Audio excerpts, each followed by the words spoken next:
오늘은 로마서 11장 1절로 12절 말씀 가지고 바알에게 무릎 꿇지 않은 7천에 대해서 말씀 나누겠습니다.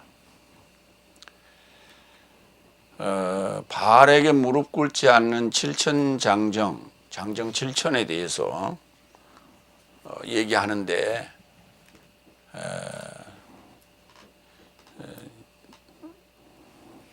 이 엘리야가 이제 기도하다가 그 호렙산에서 이제 만난 여호와께서 이제 답하신 내용이에요. 그러면은 이스라엘의 그 바알에게 무릎 꿇지 아니한 7천이 언제 그 예수님을 만나는가? 언제 구원을 얻는가? 이 문제에 대해서는 이후로 언급이 안 돼요. 그래서 이제 그럼에도 불구하고 지금 그 로마서 11장에서 이 7천에 대한 언급을 또 한다고요. 그건 우리가 어떻게 이해해야 되냐? 지금 현재 그 유대인들이 예수님을 인정하는 그런 그 단체를 메시아닉 주스라고 그래요. 그 메시아닉 주스가 이스라엘의 한 10,000에서 20,000명 사이, 그 다음에 미국에는 약 한 20만 명, 그래서 뭐 한 22만 명이나 21만 명, 이 정도 세계에 존재한다. 이렇게 볼 수가 있어요. 그러면 그들을 얘기하는 것인가요? 그들은 7천이 훨씬 넘잖아요. 그러면 거슬러 올라가서 초대교회에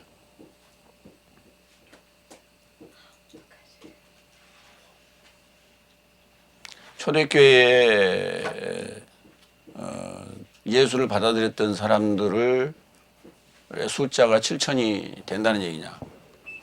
글쎄, 그게 숫자가 나오질 않습니다. 그래서 이 바알에게 무릎 꿇지 않은 7천에 대한 이 숫자에 대한 설명은 없이 이거는 어떤 상징적 의미고 이 자체 7천에 대한 해석을 우리가 해야 된다. 오늘 이제 그런 문제를 전반적으로 다루겠습니다. 그 이제 핵심 내용이 바알에게 무릎 꿇지 않은 7천이라는 얘기예요. 그게 이제 엘리야의 예언에 대한 얘기입니다. 그러니까 엘리야의 예언이 오늘날 지금 적용된다는 얘기예요. 당시 상황을 얘기는 하는 것도 아니고 지금 이 로마서를 보는 모든 이들에게 해당되는 그런 내용이다. 과거에 있던 어떤 예언에 대한 얘기를 한 게 아니라 오늘날 우리가 적용되는 이 상황을 어떻게 이해할 것이냐, 어떤 그런 측면에서 오늘 이해해야 한다. 첫 번째로 로마서 11장 1절로 4절, 하나님께서 그의 백성을 밀어뜨린 것이 아닌가. 이제 왜냐하면 이게 왜 이 얘기를 했느냐 하면 이사야의 사역이 첫 번째 우리 1절 한번 보고요. 그런즉 나는 말한다. 하나님께서 그의 백성을 밀어뜨린 것이 아닌가. 그것이 발생하지 말기를 바란다. 왜냐하면 나도 이스라엘이요 아브라함의 씨에서 난 베냐민 지파이다. 자, 이렇게 되니까 여기 지금 나는 말한다라고 하는 내용이 1절에 그리고 11절에 이제 이렇게 두 번 얘기를 합니다. 그러니까 뭔가 단호한 어떤 결론의 말씀이에요. 하나님께서 그의 백성을 밀어뜨린 것이 아니냐라고 하는 이 근거는 뭐냐면 이사야의 사역을 볼 때 이스라엘은 눈살므로 알아보지 못하게끔, 귀살므로 듣지 못하게끔, 마음으로 이해하지 못하게끔, 돌이키지 못하게 한 것이 주의 백성을 낭떠러지로 밀어뜨린 것이 아니냐. 그러면서 이제 아니길 바란다. 왜냐하면 여기 있는 이 바울도 아브라함의 후손이며 베냐민 지파다. 그런데 내가 지금 하나님의 은혜로 구원을 얻어서 이 복음을 선포하고 있지 않느냐. 그런데 그리고 저 삶을 내가 치유하고자 한다는 그 말씀이 들어있죠. 그래서 그 말씀을 나는 믿는다. 이런 근거를 들어서 결코 하나님은 그의 백성을 밀어뜨리지 않았다. 그러면 이제 뭐냐 하는 거예요. 이제 반박을 해놓고 그 이후에 이제 설명을 해 나가는 겁니다. 두 번째로 갑니다. 2절, 3절. 하나님께서 미리 아신 그의 백성을 밀어뜨리지 않으셨다. 단정적으로 얘기합니다. 네 삶은 성경이 엘리야 안에서 무엇을 말하는지 알지 못한 것이냐? 저가 이스라엘이 역행하여 하나님과 내담하듯이 말한다. 주여 저 삶이 당신의 예언자 삶을 살해했고 당신의 희생제단 삶을 파괴하였고 나만 남게 되었는데 저 삶이 내 목숨을 찾습니다. 그러니까 미리 아신 그의 백성을 아브라함과 약속한 그의 백성을 뭐 그런 얘기예요. 그런데 일찍이 아신 서로 아는 사이인데 그 말이 서로 아는 사이인 그의 백성을 밀어뜨리지 않았다. 그러면서 이제 엘리야 얘기를 합니다. 엘리야서에 무엇이라고 말하느냐? 엘리야가 얘기를 합니다. 그 호렙산에서 이스라엘이 역행하여 하나님과 내담하듯이 말한다. 이스라엘이 역행하여 그가 이제 호렙산에 쫓겨 도망가서 하나님과 내담하듯이 안에서 담화하듯이 그렇게 말한다. 이제 은밀한 대화를 지금 했다는 얘기예요. 그 내용이 뭐냐면 주여 저 삶이 당신의 예언자 삶을 살해했고 당신의 희생자단 삶을 파괴했다. 나만 남게 되었다. 저 삶이 내 목숨을 찾는다.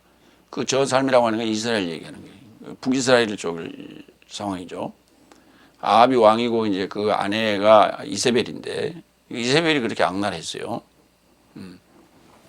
자, 그 내용을 좀 볼까요? 열왕기상 19장 12절로 16절입니다.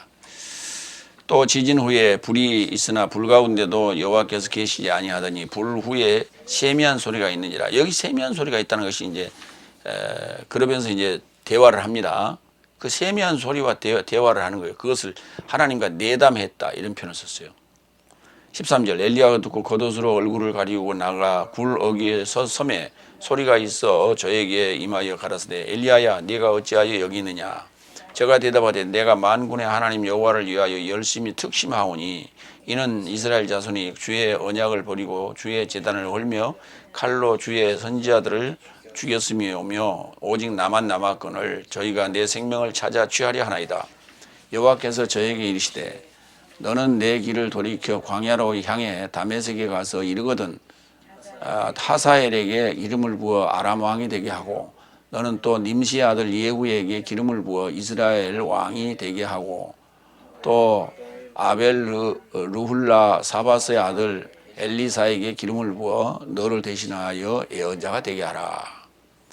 이제 이 주님과의 대화예요. 소리쳐서 얘기했다고 지금 그렇게 돼 있어요. 그러나 내담하듯이 안에서 면담하듯이 그러니까 결국은 우리가 사람이 없을 때는 그 소리내서 우리가 뭐 통성기도 하듯이 합니다. 그러나 그 상황이 여의치 않을 때는 우리가 이 묵상기도를 하잖아요. 그 묵상기도 하는데 그 아주 진지한 대화가 지금 오고 왔다는 거예요. 그래서 그 내담이라는 표현을 썼고요. 세미한 음성이라는 얘기가 나오고요. 3절 세 번째 4절 갑니다. 그러나 저에게 응답은 무엇을 말하는가? 바알에게 무릎 꿇지 않은 장정 7천 삶을 나 자신에게 남겨두었다. 이제 하나님께서 말씀하시기를 하나님의 대답은 그랬어요. 그 히브리어로는 그걸 아마르 말씀하신다는 근데 신약에서 이제 헬라어로는 그걸 응답 정도로 그렇게 번역을 했어요. 바알에게 무릎 꿇지 않은 장정 7천 삶을 남겨뒀다. 나에게 또는 나를 위하여 이렇게 말을 번역할 수 있네요. 그게 역격이에요.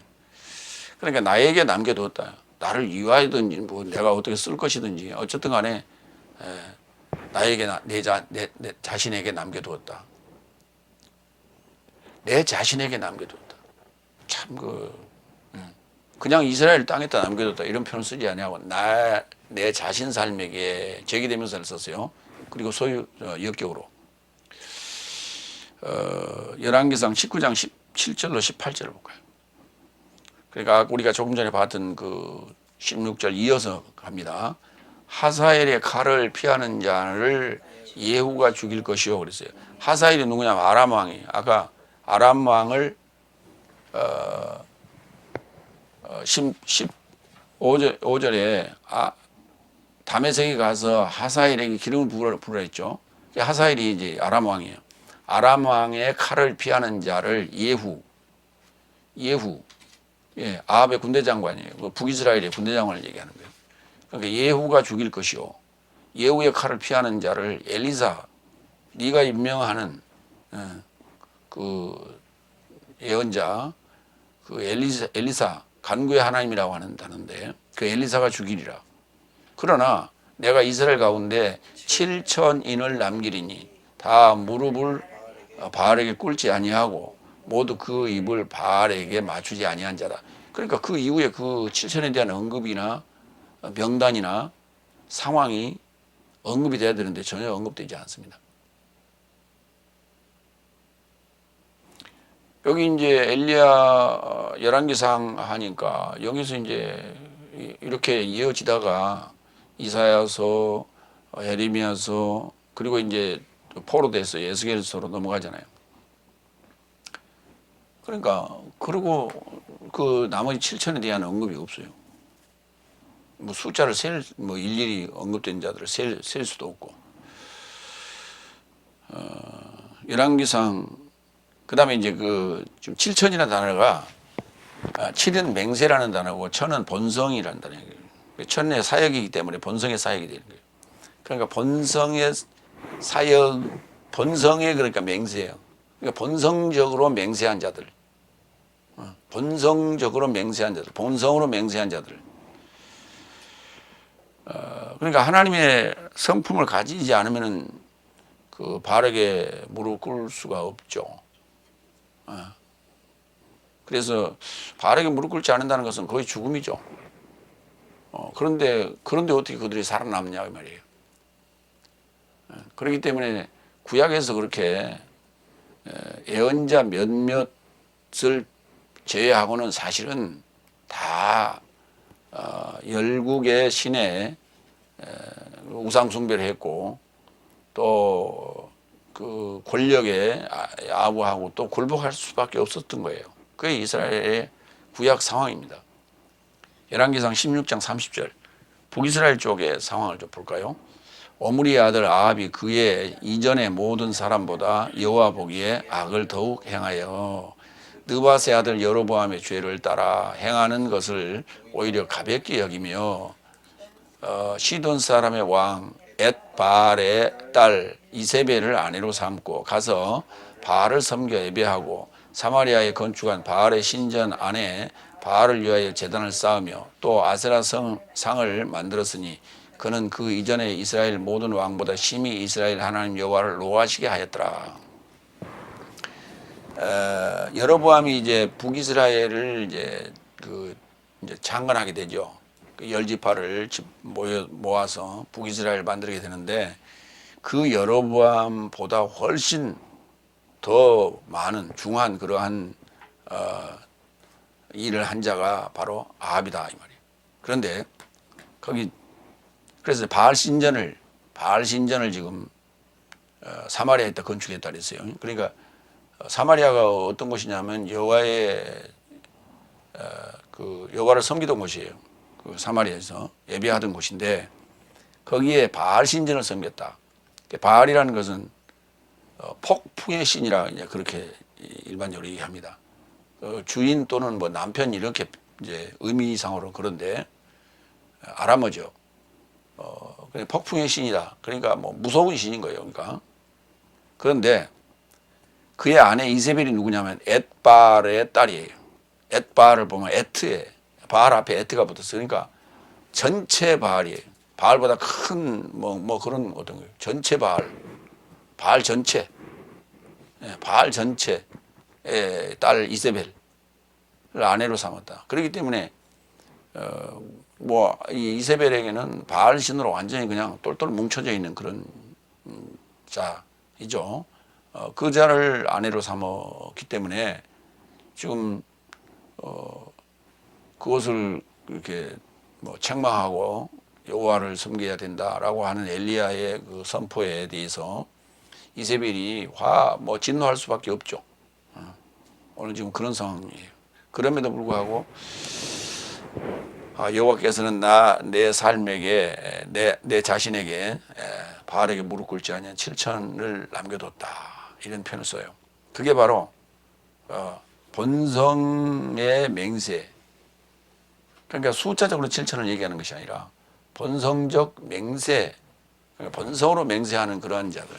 하나님께 맹세는 하나님께만 한다 그랬죠. 그런 것을 남겼다 이런 표현으로 우리가 이해를 해야 돼요. 두 번째로 갑니다. 로마서 11장 5절로 10절. 이제 때 안에서도 은혜의 선택에 따라 남은 자가 발생하는 것이다. 이제 적용 들어가는 거예요. 언제? 이제 때 카이로스 안에서.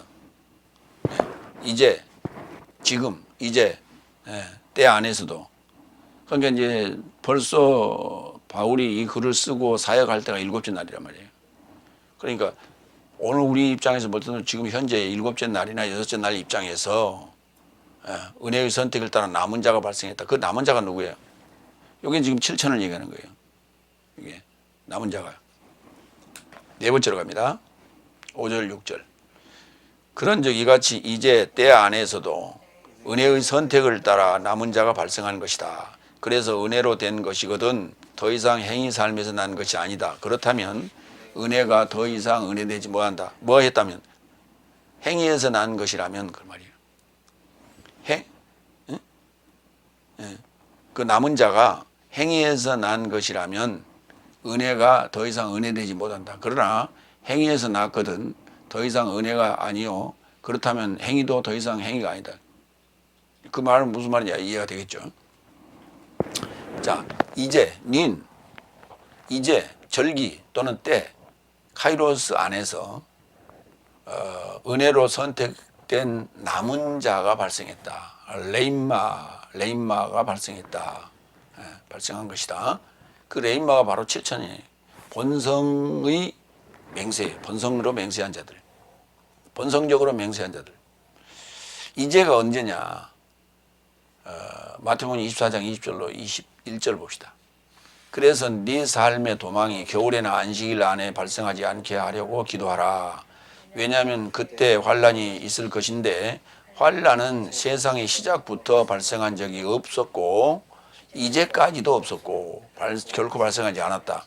이제까지도. 이때 지금 6째 날 얘기하는 거예요. 6째 날까지 6째 날 때 안에서 그 말이에요. 6달 때 안에서 은혜의 선택을 따라 남은 자가 발생했다. 7천. 로마서 3장 20절로 22절 봅시다.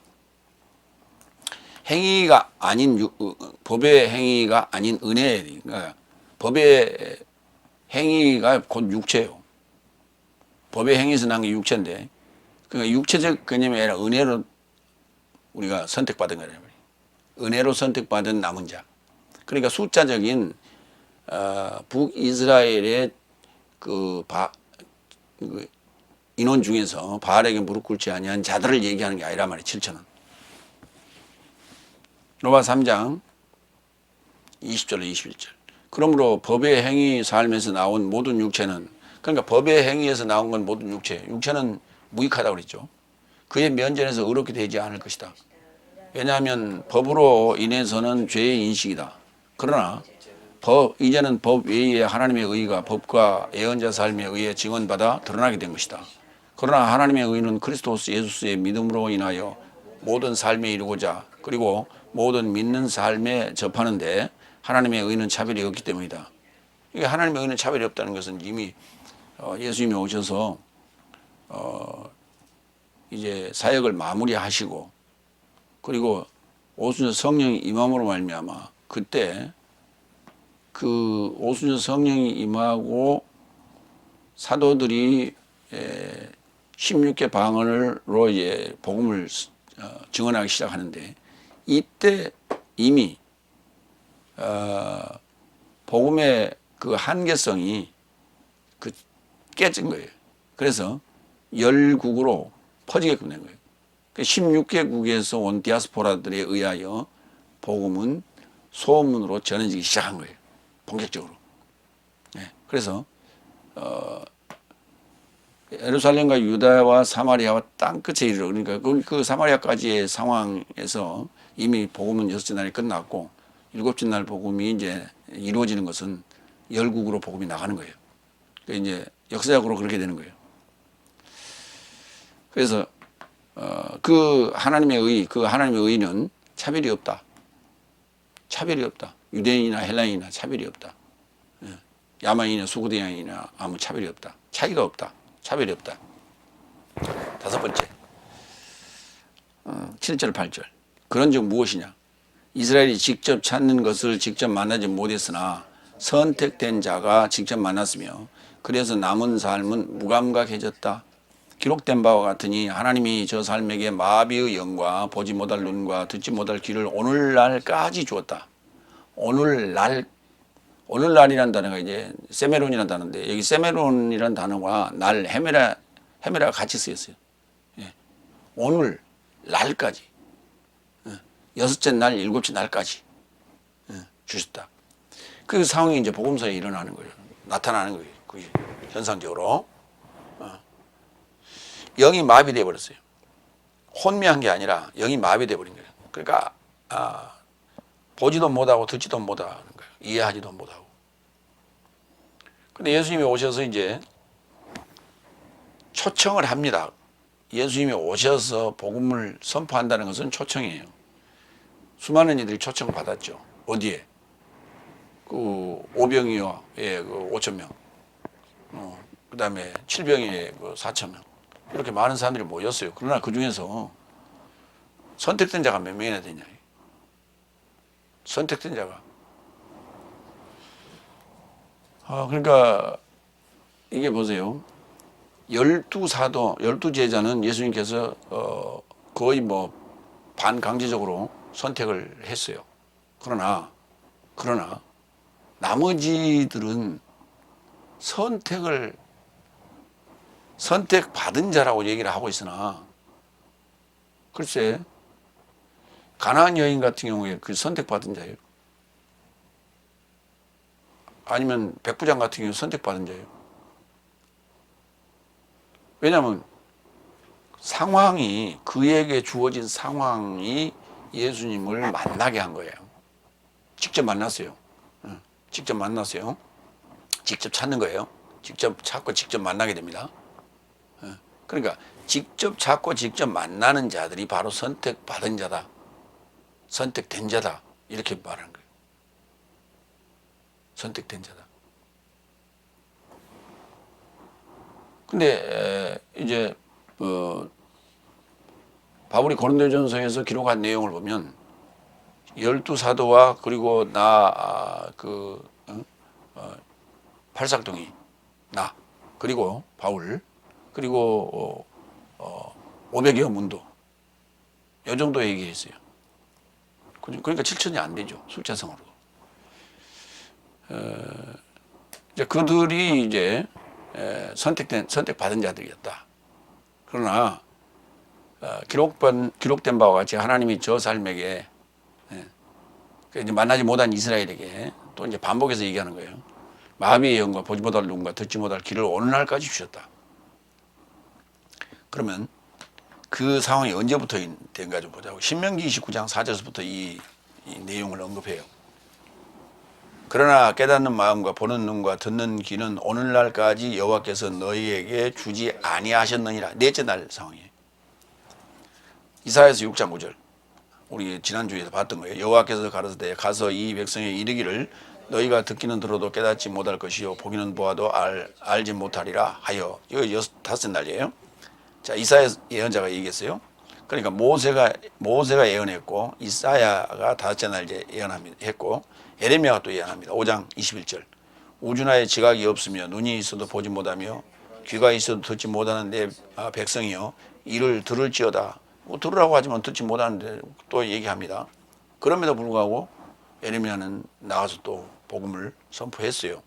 또 에스겔 예언자 포로데스 상황에서 얘기합니다. 인자야 네가 패해간 족속 중에 거하도다. 그들은 볼 눈이 있어도 보지 못하고 들을 귀가 있어도 듣지 듣지 아니하나니 그들은 패역한 족속의 민이라. 예.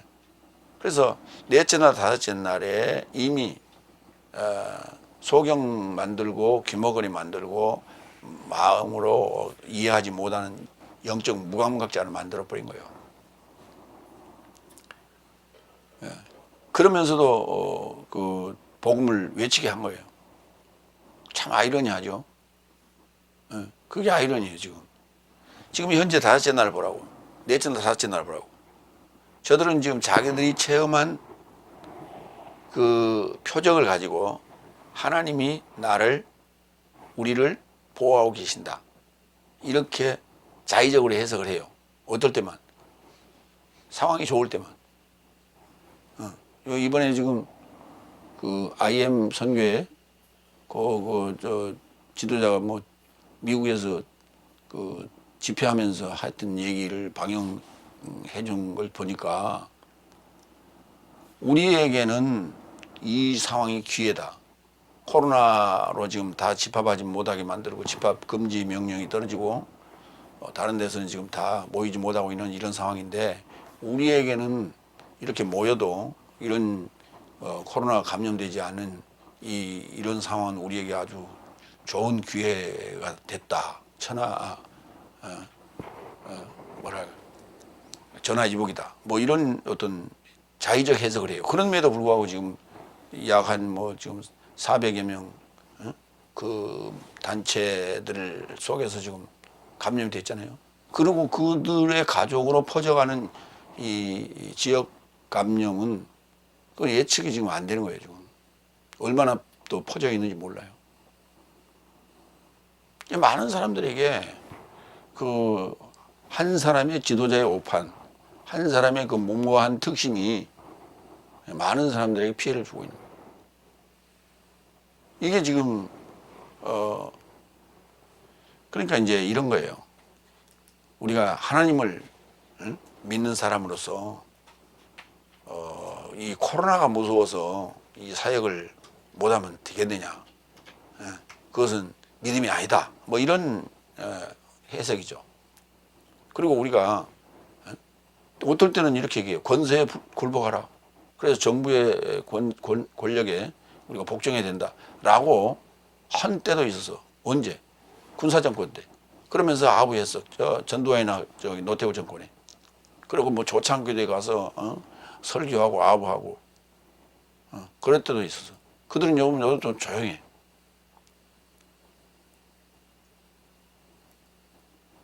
그러면서 어느 또 열심 당원들은 그건 아니다. 그건 믿음이 아니다. 이런 상황에서 우리는 강행해야 된다. 그러니까요. 예배를 하는 정의에 대한 정의가 지금 교리적으로 신학교에서 조직신학에서 잘못 얘기하고 있기 때문에 하는 거예요. 단지 모이라고 성경에서 얘기하는 그 모임이라는 것은 성경을 올바로 이해하는 어떤 차원에서 또는 다섯째 날 차원에서 얘기하는 건데 맞기는 맞아요. 모이긴 맞아요. 그게. 그러나 그게 계속 되어지고 있어. 내적 성장, 신앙 성장은 이루어지지 아니하고 모이는 데만 혈안이 돼 있고 그걸 목적으로 돈을 끌어모아서 건물 떨어짓고 하는 데만 지금 혈안이 돼 있는 거예요.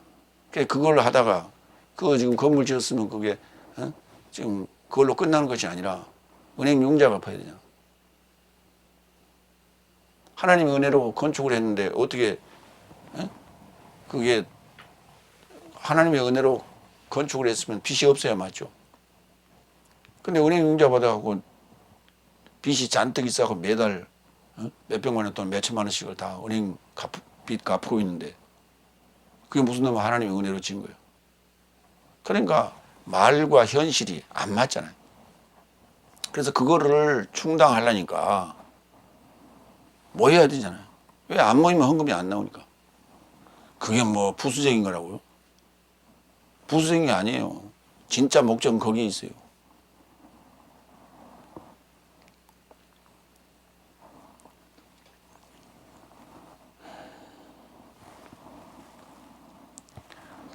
은혜라는 단어에 대해서 좀 보겠습니다. 은혜라는 단어는 카리스라고 하는데요. 로마서 3장 23절 25절 보겠습니다.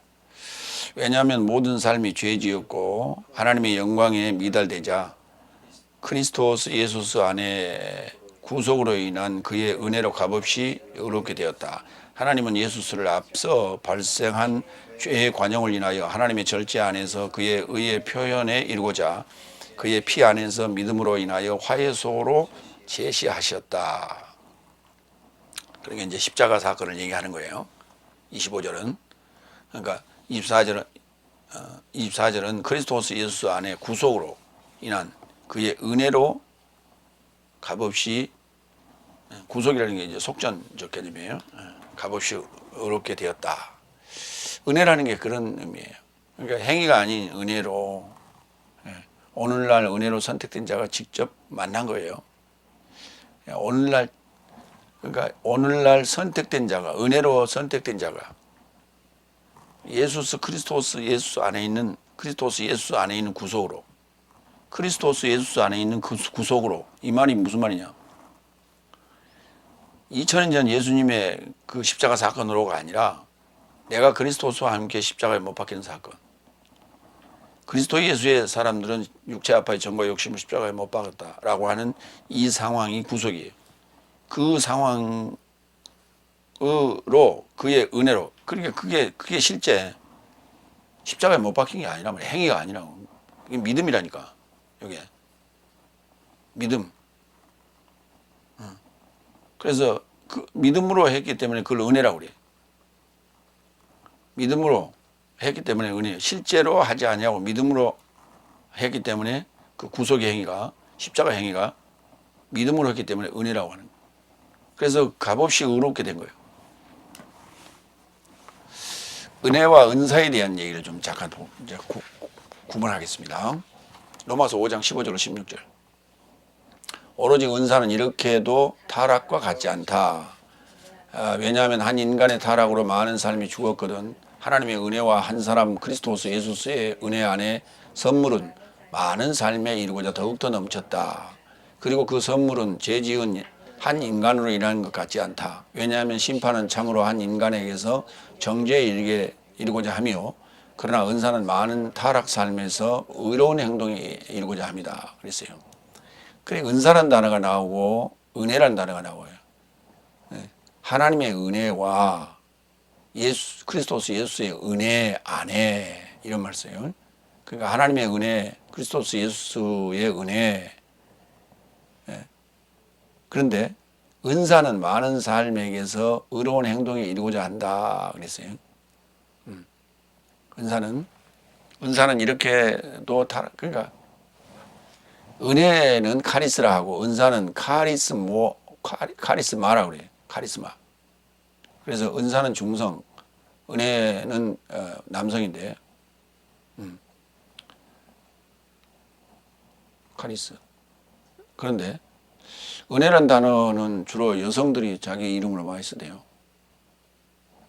뭐 박은혜, 김은혜 뭐 이런 말 그걸 써요. 근데 은사는 그러니까 은혜나 은사나 같은 개념이에요. 은혜는 남성이고 은사는 중성이에요. 그래서 은사는 많은 삶에게서 의로운 행동에 이르게 한다. 그러니까 은사는 이렇게 선물 같은 개념이에요. 나눌 수 있는 거예요. 많은 삶에게 의로운 행동으로 이어지게 되는 거예요. 그 다음에 에베소 5장 2장 5절로 7절도 보겠습니다. 범죄로 죽어있는 내 삶도 그리스도와 함께 살리셨으니 네 삶이 은혜로 구원을 얻게 된 것이다. 그러니까 구원은 은혜예요. 은혜의 선물이에요. 구원은 은혜의 선물이에요. 그래서 구원 얻은 자에게는 은사를 주죠. 그렇게 된 거예요. 그가 함께 6절 그가 함께 일으키사 예수 그리스도스 안에서 하늘에 속한 삶 안에 함께 앉히셨으니 잘 중요한 거예요. 하늘에 앉았다는 얘기만 기억할 게 아니라 예수 그리스도스 안에서 하늘에 앉히게 되는 거예요. 하늘에 속한 삶 안에 함께 앉히게 되는 거예요. 하늘에 속한 삶이 된다고요. 응? 우리가 구원 얻었다는 말은 뭐라고요? 함께 일으키사. 예수님과 함께 죽고 함께 부활하여서 그 예수님 안에서 하늘에 속한 삶 안에 함께 앉혔다니까. 이게 지금 그 장소적 개념으로 지금 어딘가 우리가 이동하는 게 아니에요. 땅에 사는 거냐 하늘에 사는 거냐. 7절 봐요. 이는 예수 그리스도 안에서 내 삶을 접한 인자함 안에 있는 그의 은혜의 탁월한 풍성함을 접해오는 삶에게 현세 삶 안에서 내세적으로 보여주려 합니다. 내적으로 보여주려 합니다. 언제요? 지금 어디 있어요? 구원 얻었단 말은 어디 있다? 하늘에 있죠. 하늘 삶 안에 있어요. 하늘 삶 안에 있는데 그 하늘 삶 안에 우리를 앉혀놓은 이유가 뭐냐? 그 하나님의 인자함 그리고 그의 은혜의 탁월한 풍성함을 접해오는 삶에게 현세 삶 안에서 내적으로 보여주는 거예요. 이게 하늘 삶 안에 앉혔다는 거예요. 그러니까 우리가 하늘 삶 안에 앉혔다니까 아 죽어서 부활하여서 아 하늘에 올라갔구나 이렇게 이해하면 안 된다니까. 이게 다 믿음으로 지금 설명하는 거예요. 믿음으로 하늘에 앉힌 거예요. 하늘 삶 안에. 그걸 구원이라고 한 거예요. 그에게는 은사를 주신다고. 뭐 하려고? 의로운 행동이 이루고자. 그래서 많은 사람에게 동일하게 예수님께서 십자가에 죽으시면서 그 죄로부터 우리를 해방했던 것처럼 많은 삶을 죄의 삶으로부터 해방시켜라 하는 얘기예요. 이게 은혜예요. 은사고. 6번째 9절 10절 다윗도 말한다. 다윗도 말한다. 저 삶의 식탁이 저 삶에게 올무와 덫과 거치는 것과 보복에 이르게 되어라. 명령을 썼어요. 명령을. 저 삶의 식탁이 먹는 것이 그러니까 식탁이라는 의미가 이런 거예요. 밥 먹는 것도 이게 우리가 밥상이라고 그러죠. 근데 이 밥상에서 이렇게 밥상을 지금 오늘 설교하는 저 강대상으로 쓰면 이것도 식탁이요. 하나님 말씀은 먹을 수 있는 식탁이요. 그러니까 말씀도 먹거리란 말이에요. 그러니까 말씀을 공급하는 곳이니까 이것도 식탁. 그 다음에 우리 입으로 들어가는 것도 식탁. 저 삶의 식탁이 저 삶에게 올무와 덫과 거치는 것과 보복에 이르게 되어라. 그러니까 하나님 말씀을 다섯째 날이 전하는데 그것들이 다 올무가 된다니까. 거짓을 증언하고 잘못된 복음을 증언하는데 그걸 다 받으면서 뭐라고 했어요? 아멘이라고 그러잖아요. 그러니까 아멘 했기 때문에 올무에 걸리는 거예요. 그 다음에 덫에 걸리는 거예요. 그 다음에 그 스캔들론 걸쳐 넘어지는 거예요. 보복에 이르게 되는 거예요. 9절 저 삶의 눈은 보지 못하도록 어둡게 되어져라. 저 삶의 등을 항상 공동 굽히게 하옵소서. 이거는 또 이제 그 명령법을 쓰기는 썼는데 2인칭 명령법을 썼어요. 저 삶의 등을 항상 공동 굽히게 하옵소서. 전부가 다 맨날 등 굽힌다는 얘기 무슨 말이에요? 맨날 엎드려서 기도하는 거죠. 뭘 달라고 강구하고 그 다음에 일하고 그런 표현이에요. 다비드가 지금 이제 이 얘기를 왜 했느냐? 시편 69편 22절 23절을 인용한 거예요. 저희 앞에 밥상이 식탁이 올무가 되게 하시고 저희 평안이 덫이 되게 하소서. 그러니까 평안을 추구한다는 것 자체가 그게 덫이라고요. 신앙은 고난이에요. 신앙 자체가 고난이에요. 근데 평안을 추구하면 그게 덫이 되게 하소서. 저희 눈이 어두워 보지 못하게 하시고 저희 그 허리가 항상 떨리게 하옵소서. 근데 이제 허리가 떨리게 하는 것을 글쎄 이게 이제 그 쌍수를 썼어요. 양쪽이 이렇게 이쪽 허리가 양쪽 이걸 쌍수로 표현했는데 그걸 이제 등으로 표현했고요. 등으로 표현한다는 것은 굽힌다는 의미는 어떤 그 굴복 또는 일하는 상황 또는 뭐 소리치는 어떤 그런 상황 뭐 그런 거예요. 그래서 저의 허리가 항상 떨린다는 얘기는 허리가 떨린다는 얘기는 무슨 말이에요? 힘들다는 얘기죠. 덜덜덜덜. 무거운 걸 한번 들어보세요. 허리가 떨려요. 덜덜덜. 그 우리 역도 하는 사람들이 그 역기를 들었을 때 힘에 붙이지 않을 때는 딱 이렇게 들지만 그게 힘이 붙이면은 흔들흔들 아주 중심 못 잡고 그러면 그걸 그 안정적으로 흔들리지 않도록 그래서 3초 이상 정지가 됐을 때 부자를 눌러주고 오케이 하고 그래서 허리에 가죽 벨트를 이렇게 하는 거예요. 이게 중심을 딱 잡으라고. 중심 못 잡고 지금 허리가 떨리고 또 그래서 등이 항상 굽어졌다 이런 표현이에요. 근데 이게 지금 뭐냐면 자신을 죽이려고 하는 사울과 그의 그 신하들이 자신을 죽이려고 하는 그런 상황에서 이 시를 쓴 거예요. 시편은 69편. 그러니까 복음을 전하는 닷새 날에게 복음을 전하는 진리를 전하는 자는 반드시 핍박을 받게 돼 있어요. 왜? 그들의 그 추구하는 목적과 다르기 때문에. 그들은 기복을 원해, 평안을 원해, 따뜻한 밥상을 원해. 그런데 그게 아니라는 거예요. 고난과 그 다음에 환란을 얘기하는 거예요. 그렇기 때문에 당연히 진리를 선포하는 일을 핍박할 수밖에 없죠. 그게 지금 현재 다섯째 날이에요. 그냥 구약을 볼 때 그냥 저 옛날에 있었던 삼국지 같은 이야기다 이렇게 볼 게 아니라 지금 다섯째 날. 이 날의 개념이 없으면은 성경은 전혀 딴 나라 얘기예요. 남의 나라 얘기예요. 옛날 얘기 지금 우리 상황하고 그게 아마 안 맞죠. 근데요, 재미난 게 구약을 볼 때 그 복과 관련된 것 외에 심판을 받거나 저주를 받거나 환난을 당하거나 어려움을 당하거나 전쟁의 포로가 되거나 이런 얘기는 남의 나라 얘기예요.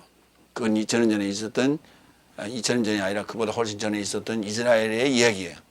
그런데 야곱이 복을 받고 이삭이 복을 받고 솔로몬이 복을 받는 얘기는 그거는 그때 당시 얘기인데 지금으로 끌어들여요. 그래갖고 현재 상황으로 적용을 시켜요. 그 아이러니 얘기예요. 어느 부분은 옛날 얘기고 어느 부분은 현재에도 적용되고 말이 안 되는 설교들을 하는데 그래도 그게 자기 입맛에 맞고 자기 귀에 귀를 간지럽게 하기 때문에 아멘 하는 거예요. 그게 올무가 되고 덫이 되는 거예요. 세 번째로 갑니다. 로마서 11장이 11절로 12절. 저 삶의 타락으로 구원이 열국에게 넘어갔죠. 그래서 저 삶을 질투하도록 한 것이다.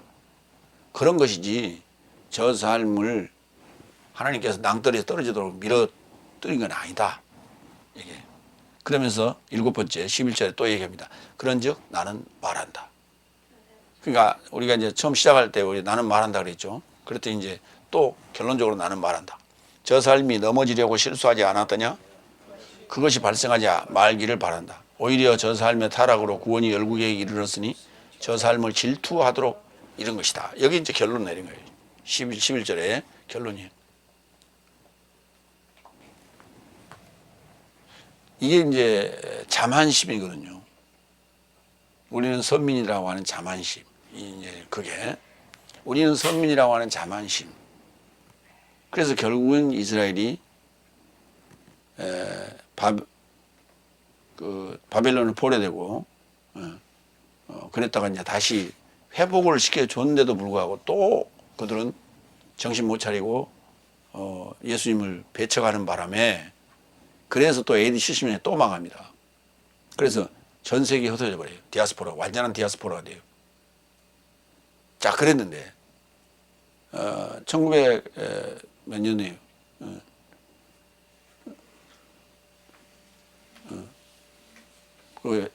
우리가 이제 언제 해방됐어요? 1945년. 이스라엘은 1948년도에 이제 지금 현재 이스라엘 중동 땅에 가서 이스라엘 건국합니다. 이스라엘 나라를 다시 재건합니다. 그런데 그거가 많은 아랍인들을 물리치고 죽이고 재건한 거예요. 다시 뭐 수복했다 이렇게 말할 수 있는데, 그래서 그것도 하나님이 또 함께 하신 것이다라는 또 자만심이 된 것이죠. 그리고 많은 전 세계에 흩어져 있는 이스라엘인들이, 유대인들이 또 후원을 하고 있고, 그리고 전 세계를 움직여서 그런 힘이 있었기 때문에 가능했던 거예요. 그게. 그러면 독일에서 그들이 수많은 학살을 당한 건 뭐냐? 그건 독일만의 얘기예요. 독일에 이제 뭐 폴란드라든지 그다음에 그 주변 국가에서도 유대인들이 많이 죽임을 당했습니다. 어쨌든 간에 공식 집계로 1차 대전, 2차 대전에 죽임을 당한 숫자가 850만 명이에요. 850만 명. 엄청난 숫자죠. 서울 인구가 지금 1000만이 넘었죠. 거기 한 7, 80% 되는 사람이 죽었어요. 그러니까 이건 인산인해죠. 그 시체를 다 쌓아놓는다면 말로 할 수가 없어요. 그럼에도 불구하고 그들은 지금도 지금 그 자만심은 하늘을 찌릅니다. 그리고 그들은 자기들의 어떤 목적을 위해서 지금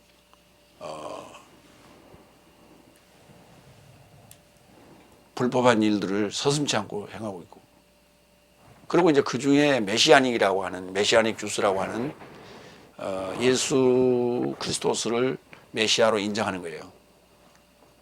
그러니까 메시아니즘이라는 것은 지금도 메시아를 기다리고 있다는 그런 거예요.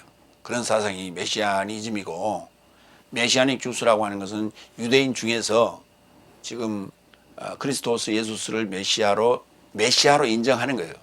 메시아로 인정하고, 그리고 메시아가 이제 재림 예수가 오실 것을 기다리고 있는, 지금 우리 다섯째 날 보수 신앙하고 똑같은 거예요, 사실은.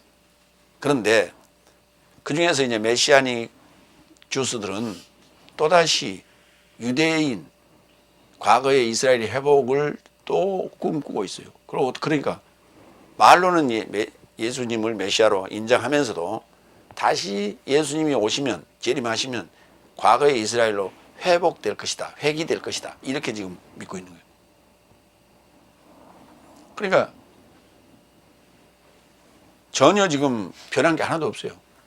정통 유대인이나 메시아닉 주스나 그다음에 기독 크리스찬들이나 뭐 다를 게 없어요. 결국 한치건 뭐 도찐 개찐이다.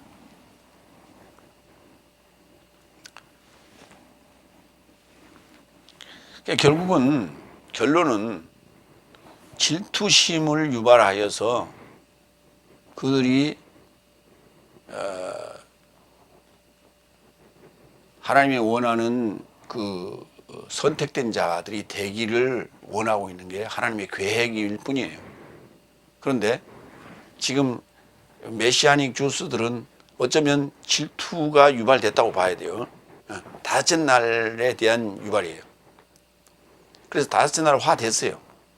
그러니까 정통 유대교로 있다가 메시아닉 주스가 되면서 다섯째 날이에요. 그러면 그 유대교와 그 다음에 메시아닉 주스와의 차이가 뭐냐? 유대인들은 예수님을 메시아로 인정 안 해요.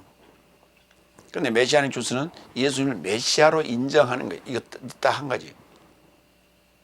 그 차이예요. 그러니까 크리스찬화 됐다는 거예요. 자, 유대인도 다섯째 날이고 크리스찬도 다섯째 날이고 메시아닉 주스도 다섯째 날이에요. 지금. 그렇기 때문에 아직 여섯째 날로 그들이 질투심이 발현되지 않았어요. 다시 말해서 지금 현재 다섯째 날에 속한 크리스찬들도 지금 여섯째 날이 되고자 하는 그 질투심이 발동되지 않고 있어요. 결국은 이 말은 무슨 말이냐면 역사적으로든 그 다음에 일곱 날 속에 그 연통의 복음 그 맥락에서 다섯째 날이 질투심이 유발돼야 돼요. 누구를 보고? 우리를 보고요. 여섯째 날에 일곱째 날을 보고. 그러라고 지금 성경을 써놓은 거고, 그래서 저들을 지금 소경되게 하고 벙어리 되게 하고 그다음에 영적 무감각 상태로 만들어 놓은 거예요. 그래서 우리는 어쨌든 간에 저들을 영적 무감각 상태이기 때문에 영적으로 혼미한 게 아니에요. 영적 무감각 상태예요. 그렇기 때문에 그들을 자꾸 찔러야 돼. 자꾸 찔러야 돼. 왜 우리 그 고구마 전도법에 이건 안 익었나 자꾸 찔러보라 그랬잖아요. 그런 것처럼 우리는 이건 안 익었나 찔르는 게 아니라 자극을 시켜야 돼. 그래서 저들이 자극을 받아야 뭔가 그걸 반박하기 위해서 파고 연구하고 공부하도록 만들어야 돼. 그러다가 그걸 빠지게 돼 있어요.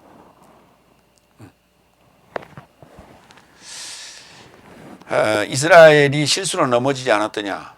아니라는 거예요. 실수로 넘어진 게 아니라는 거예요. 이스라엘이 타락이며 다섯째 날에 타락이에요. 그래서 구원이 열국에 이르렀으니 무슨 말이냐면 먼저 된 자가 나중되고 나중된 자가 먼저 됐다는 얘기예요. 그러니까 나중된 자가 먼저 되고 되었으니 저들이 그 먼저 된 자들이 질투하도록 하는 거다. 그래서 예수님은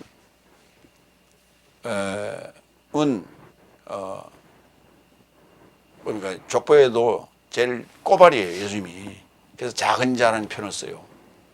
그 다음에 말자라는 표현을 쓰고요. 발바닥 이런 말 써요. 그게 뭐냐면 나중된 자를 얘기하는 거예요. 먼저 된 자가 나중되고 나중된 자가 먼저 되는 얘기가 지금 먼저 된 자가 질투심을 발동하는 이 상황이 오게 되는 것이죠. 그런데 아직도 역사적인 이스라엘의 질투는 요원하죠. 그러면 다섯째 날에 질투를 유발하는 것이 바로 현명한 처사다. 이렇게 우리가 말할 수 있어요. 8번째로 갑니다. 12절.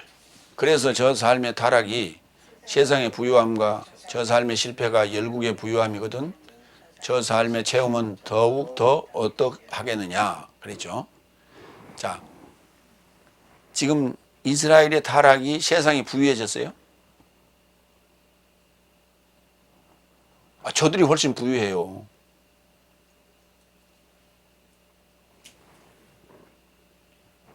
옛날에도 지금도 잘 보세요. 그 다음에 저 이스라엘의 실패가 열국이 부유해졌어요? 한때는 그랬어요. 이스라엘 멸망할 시대.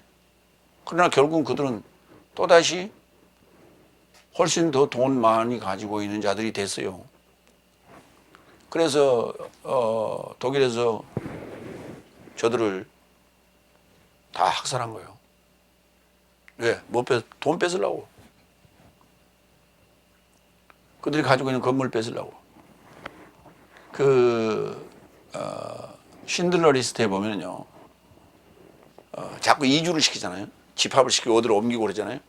그러니까 그들이 전부 다 보석과 관련된, 그러니까 집을 살 때는 거주지를 얻을 때는 새로 얻고, 그 다음에 자산은 뭘로 준비하냐? 보석으로 준비해요.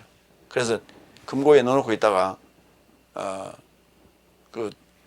이동할 때는 그것만 챙겨가는 거예요.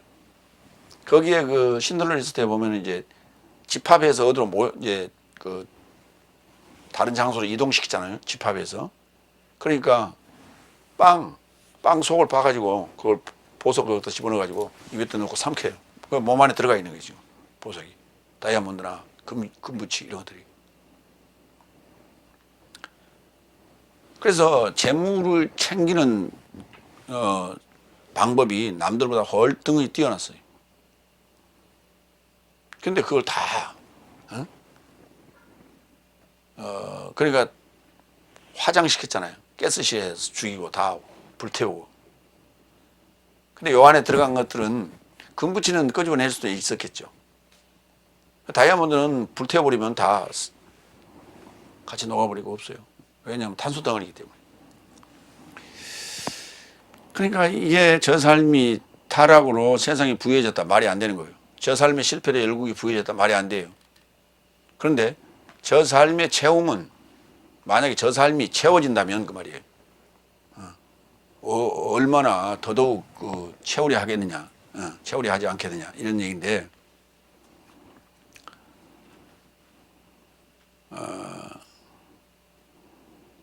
그러니까 여기 지금 부유하셨다는 얘기와 채운다는 이 채움이라는 충만이라는 단어는 뭘 의미하는 거냐? 돈이냐? 아니면 영적인 어떤 것이냐? 돈 아니에요. 로마서 11장 25절. 형제 삶이여 나는 네 삶이 이 비밀을 모르기를 원치 아니하나 이는 네 삶 스스로 슬기롭게 되지 않기 위함이니. 그러니까 네 삶 스스로 슬기롭게 된다는 것은 비밀을 알고 있다는 얘기죠. 이는 열국 삶의 채움이 들어오기까지 부분부터 또는 조각부터 이스라엘에게 무감각이 발생한 것이다. 그러니까 열국 삶이 채움이 충만이 들어오기까지 이스라엘에서는 무감각이 발생한 거예요. 무감각이 계속 진행되는 거예요. 그러니까 먼저 된 자가 그대로 이렇게 정지되어 있는 상태고 열국 삶은 완전히 알곡으로 채워진 거예요. 일곱째 날이 된 거예요. 그래서 거꾸로 옛날에는 복음을 가르쳤는데 성경을 가르쳤는데 어느 날 보니까 원어 들고 오는 거예요. 창세기 1장 1절 엘로힘이 복수인데 그걸 하나님으로 번역해봐라. 복수로 번역해봐라. 그러면 태초에 하나님들이 천지를 창조했다 이렇게 되잖아. 태초란 단어도 아니야. 시작 안에라는 뜻이야.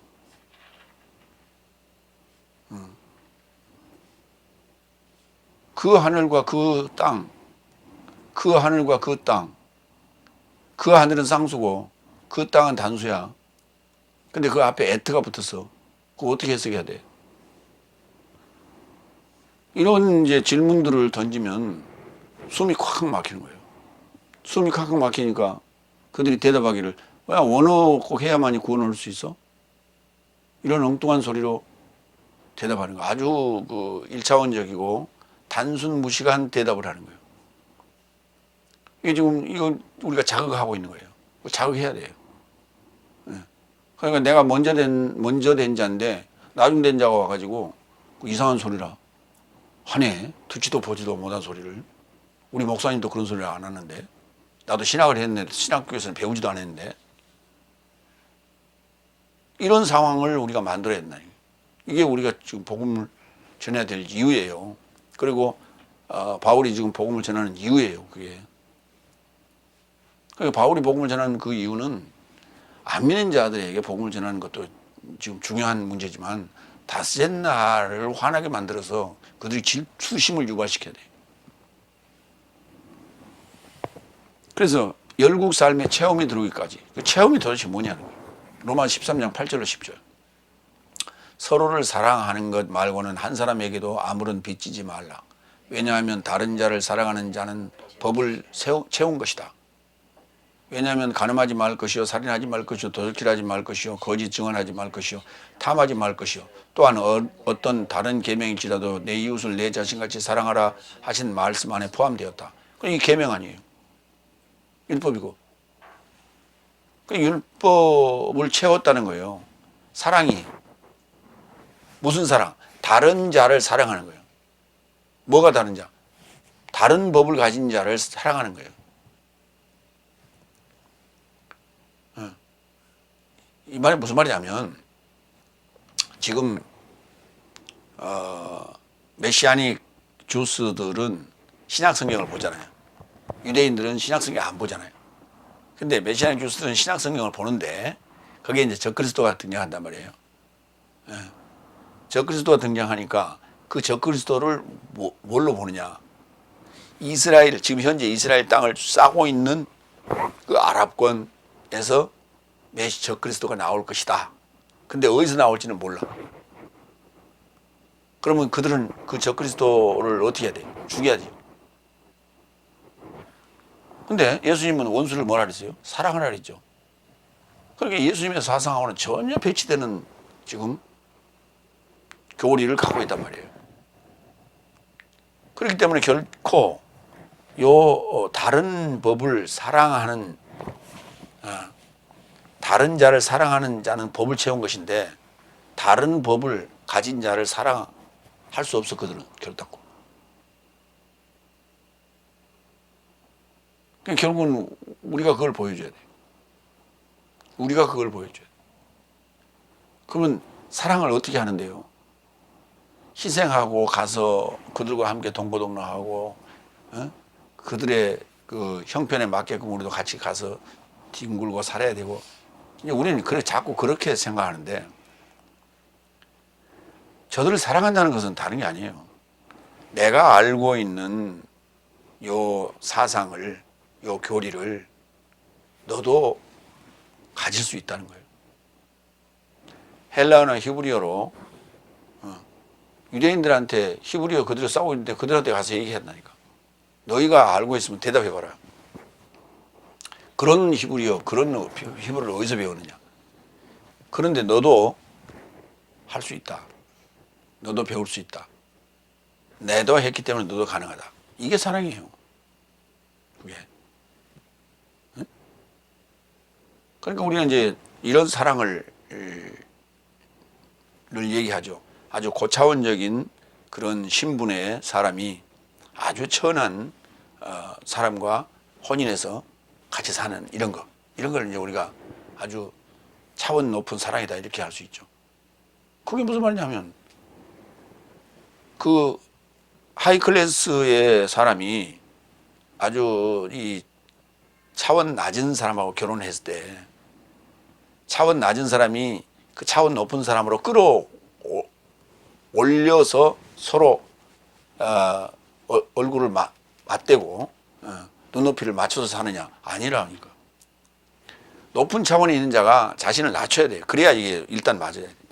그 눈높이가 맞춘 상태에서 점점 끌어올려야 돼요. 이렇게. 이게 사랑이거든. 그러니까 나는 고귀해, 나는 거룩해 라고만 하고 있으면 천하고 낮은 자하고 이게 눈높이가 안 맞아요. 그럼 일단 내려가서 그들과 대화해야 돼. 그들의 언어로 대화해야 돼. 그들과 함께 눈높이를 맞춰서 대화해서 점점 끌어올려야 돼. 이게 사랑이에요. 이게. 근데 사랑하라고 하니까 가서 그냥 지지고 볶고 앉아서 그들하고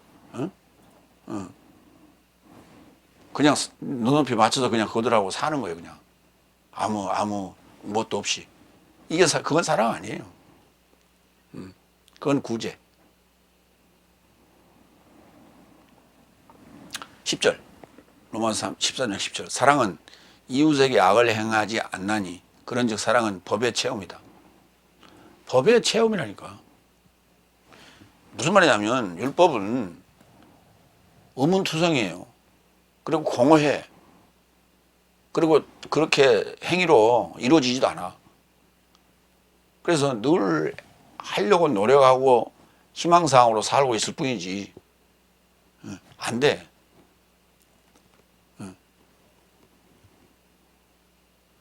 그러니까 열심히 돈을 벌면 부자가 된다. 그래서 열심히 돈을 벌어요. 근데 부자가 안 돼. 그거하고 똑같아. 그게 지금 법이에요. 그 법이 이제 만족을 느끼는 거예요. 채워져서. 뭘로? 사랑으로 채우는 거예요. 예수님이 오셔서 나셨어요. 예수님의 신분을 우리가 보면 접근하기가, 눈높이가 낮기 때문에 천한 자들은 그 눈높이가 금방 맞아요. 그러나 고귀한 율법사라든지 바리새인 서기관들은 눈높이가 높았기 때문에 안 맞는 거예요. 그래서 쉽게 만나서 우리가 사랑을 나눌 수가 있어요. 그래서 사랑을 나누고 결혼하는 사람들은 그 끼리끼리 하는 거예요. 유유상종. 강남 사는 사람들은 강남 사람끼리 결혼하고, 강북 사람은 강북 사람끼리 결혼하고, 어느 정도 이 집과 저 집이 사는 정도가 비슷한 사람들끼리 서로 눈높이가 맞는 사람들끼리 만나요. 그게 가장 이상적이에요. 그래서 복음은, 여섯째 날의 복음은 저 밑에서부터, 갈릴리 지역에서부터 이렇게 서서히 저기 예루살렘을 향해서 올라가는 거예요. 근데 예루살렘에 있는 자들은 어땠습니까? 거부했죠. 결탄코 거부했죠. 그래서 그 겁대기만 가지고 있는 그 법이, 채워질 수 없는 그 법이, 행할 수 없는 그 법이 해결받는 거예요. 이게 채움이라는 게. 플로마. 가득 채워지는 거예요. 충만. 그래서 열국의 그 채움이, 열국 삶의 채움이 결국은 뭘? 저들을 자극해서 질투하게 만드는 것이다. 그래서 그 부유함이라는 것도 그 채움을 얘기하는 거예요. 곡간이 이렇게 큰데 거기에 절반 채웠으면은 만족을 못 느끼죠. 거기에 만족을 못 느껴요. 왜냐하면 이 재물이라는 것은요, 어느 선이 딱 되면 그때부터 넘치기 시작해요. 그때부터는 써도 줄지 않아요. 써도 줄지 않아요. 그게 어느 선이 있단 말이에요. 그걸 이제 우리가 흘러 넘침, 또는 충만, 그 탔을 때 충만이라. 충만서부터는 이제 그때부터는 써도 넘치는 거예요. 다음이 없는 거예요. 마무리합니다. 은혜의 선택을 받은 자는 믿음으로 구원을 얻는다. 믿음으로 구원을 얻는다. 이 교리는 아브라함과의 언약에 대한 변혁이다. 변심이다. 이렇게 볼 수가 있죠. 그러나 이스라엘은 열국신을 섬김으로 하나님을 화나게 했죠. 여섯째 날 오늘날까지 벙어리 소경되게 하심은 열국의 체험을 보고 질투를 유발하여 바알에게 무릎 꿇지 않은 이스라엘, 다섯째 날이 구원받게 하시려는 주님의 구원 계획이다. 우리가 이걸 알아야 돼요.